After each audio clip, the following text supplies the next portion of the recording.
Ndryshimet e fundit në ligjin për shpërblimin e sportistëve elitar kanë ngjallur reagime të forta në komunitetin e peshngritjes. Heqja e shpërblimeve për rezultatet në disiplinat veçanta si shtytja dhe shkëputja penalizon drejt për së drejti sportistët e kësaj disipline, pasi tashmë shpërblimi financiar parashikohet vetëm për rezultatin total në 2 garësh. Për një nga emrat më premtues të peshngritjes shqiptare, Ertjan Kofsha dhe trajnerin e tij në ekipin e Shtërmenit, Leonard Toska, kjo ndërhyrje ligjore rrezikon jo vetëm perspektivën e tyre sportive, por edhe motivimin e brezit të ri që aspiron këtë sport. Atëherë, ne u njohëm me ligjin fund vit 2025. Ky ndryshim ka shumë të këqija, pasi sporti kërkon kushte, kërkon përgatitja dhe këto varen nga gjithë ligji që janë bërë.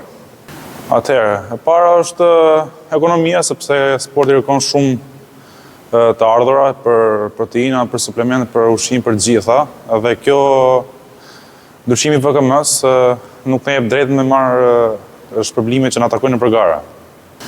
Patjetër duhet të shihim konsultuar, sepse ajo është drejta jonë. Ligji është vendosur nga vetë kryeministri, pavarësisht se këtë ligj e ndryshojnë vetë ministrat mas menjes vetë. Po se shkanë bëj një VKM të re këta në 30/12/2025, ku kanë hequr këto shpërblime për stile. Kanë lënë vetëm shpërblim 2 garësh. Ke ky ligj, ke ky vendim që kanë miratu këta, ne na mohojnë shumë rekorde europiane që thyen për herë parë në historinë e sportit shqiptar. Shumë rekorde ballkanike. Ne na japin 3 rekorde. Unë thy 7 dhe japin 3.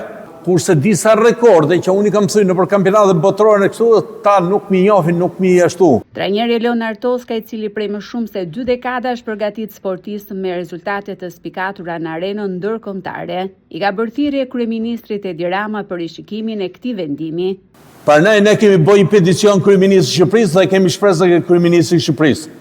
Ta lexoj të vendim se ka qenë sportist. Edhe ta çoj siç e bëni para 3 vjetët. Ndërkohë për Ertjan Kofshën, shqetësimeve mbi shpërblimet u është shtuar edhe përjashtimi nga lista e sportistëve që përfitojnë bursë olimpike. Një shqetësim tjetër është pjesa bursës olimpike, pasi më është mohuar për 4 vit rresht.